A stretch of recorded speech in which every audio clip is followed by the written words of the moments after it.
అది కూడా వదలలేదు నేను ఇంకా.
రిజర్వాయర్ చూడడానికి చక్కగా ఉంది కదా నీళ్లతో. ఈ ప్రాజెక్టు కాస్టు దాదాపుగా 700 కోట్లు. 700 కోట్లలో 700 కోట్లకు గాను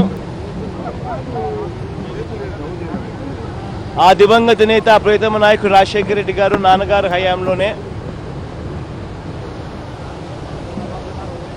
600 చిల్లర కోట్లు ఖర్చు చేయడం జరిగింది. చంద్రబాబు నాయుడు గారు 3 సంవత్సరాల పరిపాలనలో ఈ రిజర్వాయర్ మీద చంద్రబాబు నాయుడు గారు ఖర్చు చేసింది ఎంత అంటే 3 ఏళ్ళు కలిపి 24 కోట్లు. 3 ఏళ్లకు కలిపి 24 కోట్లు ఖర్చు చేసి చంద్రబాబు నాయుడు గారు ఇక్కడికి వచ్చి ఈ ప్రాజెక్టు కళల్లోకి వచ్చింది, కళ నెరవేరింది అని ఈ ప్రాజెక్టు కోసం ఆయన ఏదో కష్టపడినట్టుగా, ఈ ప్రాజెక్టు ఆయనే కట్టినట్టుగా ఈడ పోజులు కొట్టాడు. రాజశేఖర రెడ్డి గారి హయాంలో 668 కోట్ల రూపాయలు 668 కోట్ల రూపాయలు ఖర్చు చేసిన రాజశేఖర రెడ్డి గారు గొప్పవాడా మంచివాడా? 3 ఏళ్లకు 24 కోట్లు, 3 ఏళ్ళు కలిపి 24 కోట్లు ఖర్చు చేసిన చంద్రబాబు నాయుడు గారు గొప్పవాడా? రాజశేఖర రెడ్డి గారు కట్టిన ఈ ప్రాజెక్టు, నాన్నగారు కట్టిన ఈ ప్రాజెక్టుకు చంద్రబాబు నాయుడు గారు చేసింది ఏమిటి అని అంటే పబ్లిసిటీ చేసుకోవడం, లష్కర్ పని అంటారు చూసినారా, గేట్లు ఎత్తడం. ప్రాజెక్టులు కట్టినవాడు గొప్పవాడా, గేట్లు ఎత్తే లష్కర్ గొప్పవాడా అన్నది చంద్రబాబు నాయుడు గారు సీరియస్గా ఆలోచన చేయాలి. ఇంత ప్రాజెక్టు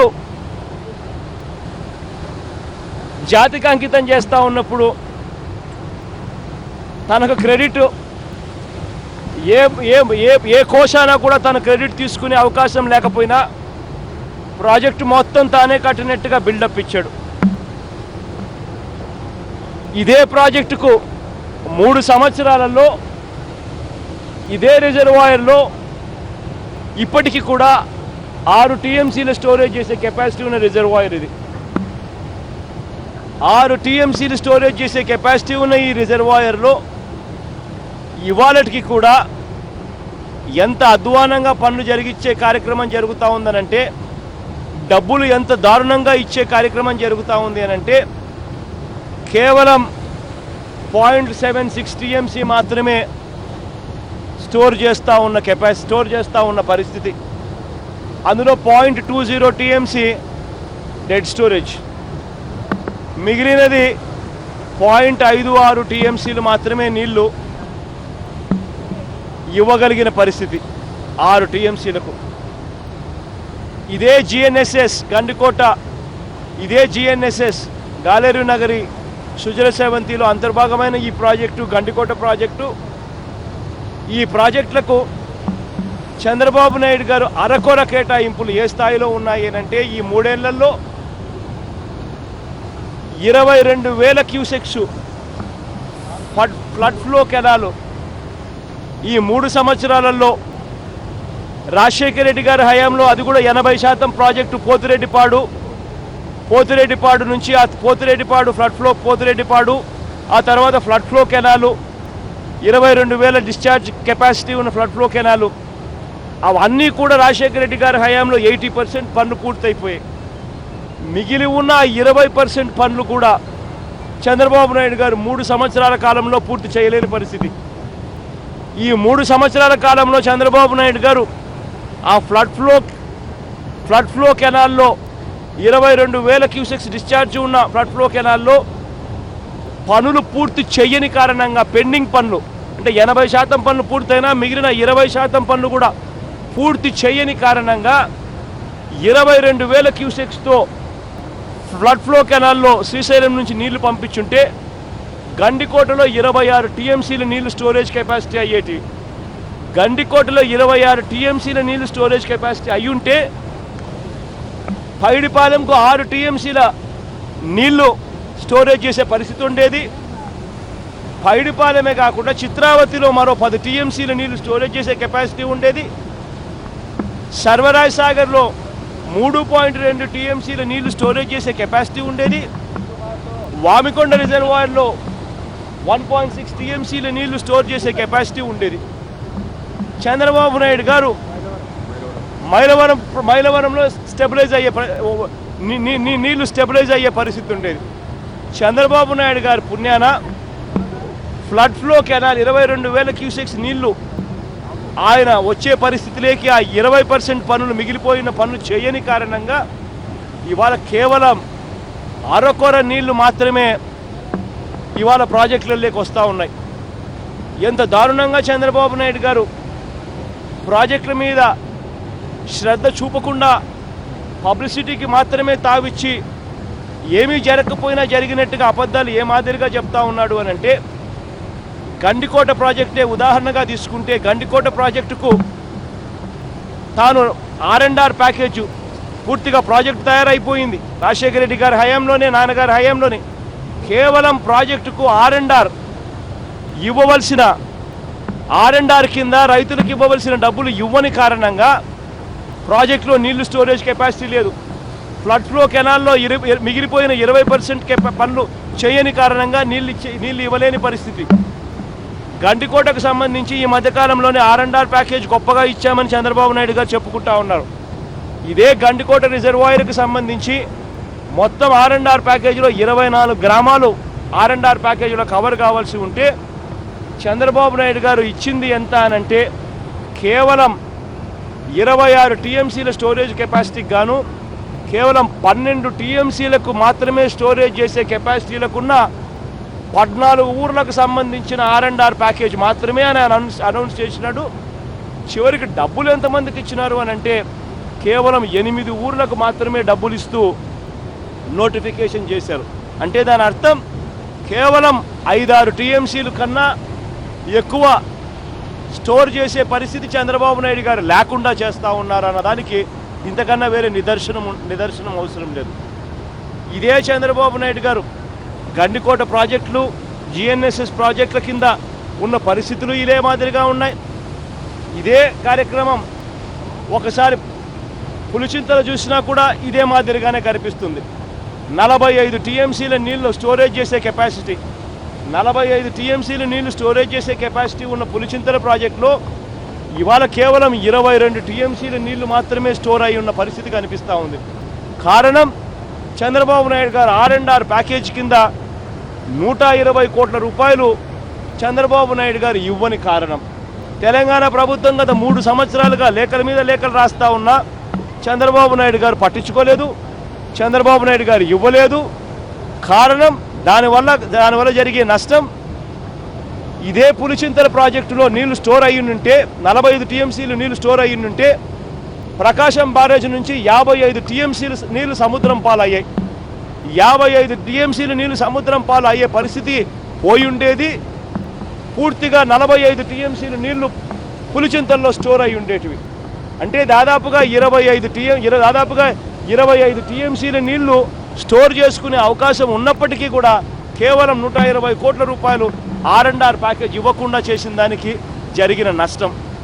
ఇదే చంద్రబాబు నాయుడు గారు రాయలసీమకు మేలు చేస్తున్నాను, పట్టిసీమ ప్రాజెక్టు కట్టాను అని చెప్పి మళ్ళా డబ్బాలు మోగుతూ అంటాడు. ఇదే చంద్రబాబు నాయుడు గారిని అడుగుతా ఉన్నా, పట్టిసీమ ప్రాజెక్టు నుంచి 45 టీఎంసీలు నీళ్లు తీసుకొచ్చామని చెప్పారు. మరి పట్టిసీమ నుంచి 45 టీఎంసీలు నీళ్లు తీసుకొస్తే ప్రకాశం బ్యారేజ్ నుంచి 55 టీఎంసీలు నీళ్లు సముద్రం పాలవుతూ ఉన్నది కనిపించడం లేదా అని అడుగుతా ఉన్నా. పట్టిసీమ ప్రాజెక్టుకు అందుకనే మేము మొట్టమొదటి నుంచి కూడా చెప్తా ఉన్నాం, పట్టిసీమ ప్రాజెక్టులో చేయవలసింది ఏమిటి అంటే స్టోరేజ్ కెపాసిటీ క్రియేట్ చేయడం. ఆ స్టోరేజ్ కెపాసిటీ క్రియేట్ అయ్యి ఉన్న ప్రాజెక్ట్ ఏది అని అంటే అది పోలవరం ప్రాజెక్టు. అటువంటి పోలవరం ప్రాజెక్టుని ఇగ్నోర్ చేశారు. పట్టిసీమ ప్రాజెక్టు కమిషన్ల కోసం కట్టారు. 45 టీఎంసీలు నీళ్లు గోదావరి నీళ్లు కృష్ణాకు డైవర్ట్ చేశామని చెప్తున్నారు. 55 టీఎంసీలు నీళ్లు ప్రకాశం బ్యారేజ్ నుంచి కృష్ణా నీళ్లు సముద్రంలోకి కలిసిపోయే పరిస్థితి మన కళ్ళ ముందర కనిపిస్తూ ఉంది. R&R ప్యాకేజీ ఇవ్వక ఇవాళ కృష్ణా డెల్టా కూడా ఎండిపోయే పరిస్థితి. R&R package flood flow canal పనులు 3 సంవత్సరాల నుంచి పూర్తి చేయక అరకొర నిధులు ఇచ్చినందువల్ల ఇవాళ రాయలసీమ ప్రాంతం అంతా కూడా ఎండిపోతూ ఉన్న పరిస్థితి. ఇదే చంద్రబాబు నాయుడు గారు హంద్రీ నీవా ప్రాజెక్టు తీసుకున్నా, గాలేరు నగరి ప్రాజెక్టు తీసుకున్నా, వెలుగొండ ప్రాజెక్టు తీసుకున్నా, ఏ ప్రాజెక్టు తీసుకున్నా కూడా చంద్రబాబు నాయుడు గారు హయాంలో ఈ 3 సంవత్సరాలలో ఖర్చు చేసింది ఏమిటి అంటే అరకొర నిధులు మాత్రమే ఖర్చు చేశారు. చంద్రబాబు నాయుడు గారు కేవలం కాంట్రాక్టర్లకు మేలు చేసేదానికోసం, అది కూడా కొంతమంది కాంట్రాక్టర్లకే సెలెక్టివ్లీ కొంతమంది కాంట్రాక్టర్లను సెలెక్ట్ చేసుకొని వాళ్ళతో కమిషన్లు మాట్లాడుకొని వాళ్ళకు జీవో నెంబర్ 22 అని చెప్పి వాళ్ళ పేరుతో ఒక జీవో ఇష్యూ చేశాడు. ఆ జీవో ఏమిటి అని అంటే కాంట్రాక్టర్లు పనులు చేయకపోయినా కూడా గతంలో చేసిన పనులకు ఈపీసీ నిబంధనల ప్రకారం వాళ్ళకు ఎక్స్ట్రా పేమెంట్ ఇవ్వవలసిన అవసరం లేకపోయినా కూడా గతంలో చేసిన పనులకు వాళ్ళు ఎక్స్ట్రా బిల్లులు పెట్టి గవర్నమెంట్ పని చేయకపోయినా కూడా గవర్నమెంట్ డబ్బులు ఇచ్చే కార్యక్రమం చేస్తూ ఉంది. ఆ గవర్నమెంట్ డబ్బులు ఇచ్చే ఆ ఎక్స్ట్రా బిల్లులు కొంతమంది కాంట్రాక్టర్ల దగ్గర లంచాలు తీసుకొని కొంతమంది కాంట్రాక్టర్లకు మాత్రం జీవో 22 వర్తింపజేసి వాళ్ళ దగ్గర నుంచి కమిషన్లు తీసుకొని ప్రాజెక్టులను మాత్రం కట్టాలి అన్న ధ్యాస మాత్రం పక్కన పెట్టేసి కాంట్రాక్టర్లతో ఊరిక డబ్బులు మాత్రం తీసుకునే కార్యక్రమం జరుగుతూ ఉంది చంద్రబాబు నాయుడు గారి గవర్నమెంట్లో. ఇవాళ ఇదే ప్రాజెక్టు గురించి ఇంతకుముందు నేను చెప్పా. ఇదే ప్రాజెక్టుకు కాస్త ముందుకు వెళ్ళి చూస్తే చిత్రావతి లిఫ్ట్ కనిపిస్తుంది. చిత్రావతి లిఫ్ట్ 1227 కోట్ల రూపాయలతో ఇక్కడి నుంచి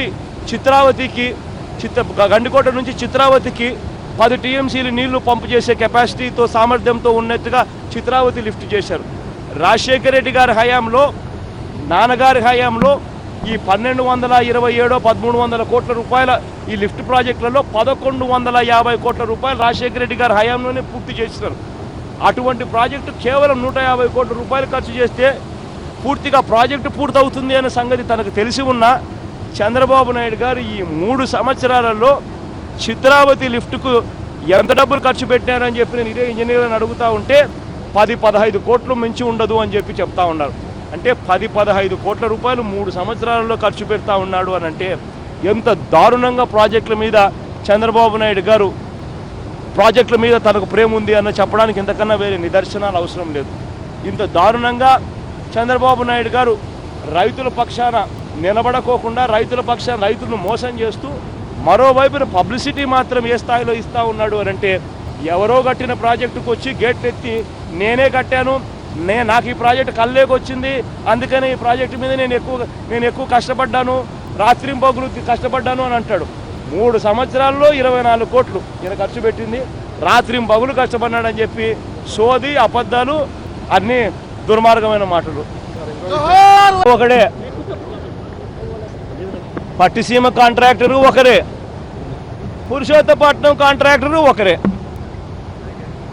కమిషన్లు ఎవరైతే ఇస్తున్నారో కమిషన్లు మాట్లాడుకొని టెండర్ ప్రక్రియ మొత్తం కూడా రింగ్ ఫామ్ చేసి దీనికి ఎంక్వైరీలో సిబిఐ అవసరంలా కానిస్టేబుల్కు ఎంక్వైరీ చేయమని చెప్పి ఆర్డర్లు పాస్ చేసినా కూడా చంద్రబాబు నాయుడు గారు పట్టిసీమ కానీ పురుషోత్తపట్నం కానీ 2 ప్రాజెక్టులలో కూడా చంద్రబాబు నాయుడు గారు ఏ లెవెల్లో రూల్స్ను అధిగమించి కమిషన్ల కోసం ఏ లెవెల్లో ప్రాజెక్టు కాస్ట్ను ఇన్ఫ్లేట్ చేసి లంచాల కోసం ఏ లెవెల్లో ప్రాజెక్టును రాజీ పడ్డాడు అని చెప్పడానికి కానిస్టేబుల్తో ఎంక్వైరీ చేసిన చంద్రబాబు నాయుడు గారు దొరికిపోతారు.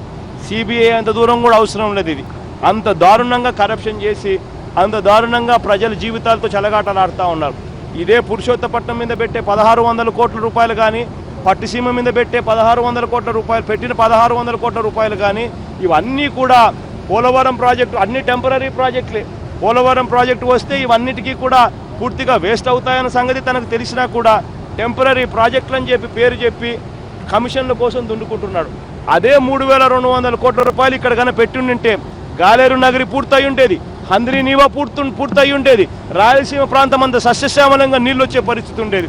అందులో 120 కోట్ల రూపాయలు గన తెలంగాణ గవర్నమెంట్కి గన R&R ప్యాకేజీకి గన డబ్బిచ్చి ఉంటే 45 టీఎంసీలో కెపాసిటీ స్టోరేజ్ చేసే కెపాసిటీ పులిచింతల్లో ఏర్పడి ఉండేది.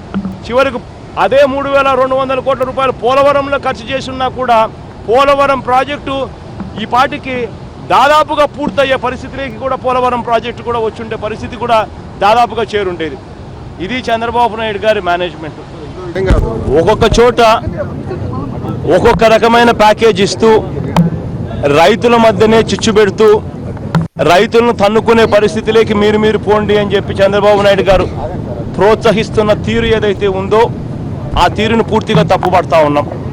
చంద్రబాబు నాయుడు గారిని గట్టిగా ఒకటే డిమాండ్ చేస్తూ ఉన్నాం. ఇవాళ ఇక్కడ ఇదే పైడిపాలెం ప్రాజెక్టులో కూడా ఇదే డిమాండే ఉంది అన్న. మాకు కూడా నోటిఫికేషన్ గండికోటకు ఏ నోటిఫికేషన్ ఏ రోజైతే నోటిఫికేషన్ ఇచ్చినారో, ల్యాండ్ అక్విజిషన్ నోటిఫికేషన్ ఇచ్చినారో అదే రోజు మాకు కూడా ల్యాండ్ అక్విజిషన్కు నోటిఫికేషన్ ఇచ్చినారు. అక్కడ ఇస్తా ఉన్న రేట్లు మాకు కూడా రావాలి కదన్నా అని చెప్పి అడుగుతా ఉన్న డిమాండ్ ఇవాళ సమంజసమైన డిమాండు. పూర్తిగా అక్కడ మిగిలిపోయి ఉన్న గ్రామాలకు కూడా అదే రకమైన ప్యాకేజ్ కంటిన్యూ చేస్తూ ఇవ్వాలి. అదే రకమైన ప్యాకేజ్ పైడిపాలెం గ్రామానికి సంబంధించిన గ్రామానికి కూడా అదే రకమైన ప్యాకేజ్ కూడా వర్తింపజేయాల్సిన అవసరం కూడా ఉంది. ఇదే చంద్రబాబు నాయుడు గారు కమిషన్ల కోసం తనకు ఏదైతే నచ్చుతుందో వాళ్ళకు కాంట్రాక్టర్లకు మాత్రమే ఎక్కువ డబ్బులు ఇచ్చుకొని కమిషన్లు తీసుకునే కార్యక్రమం కాకుండా రైతులందరికీ ఉపయోగపడే కార్యక్రమం చేస్తేనే చంద్రబాబు నాయుడు గారికి కొద్దో గొప్ప దేవుడు క్షమిస్తాడు. లేదంటే చంద్రబాబు నాయుడు గారు మాత్రం బంగాళాఖాతంలో కలుస్తాడు.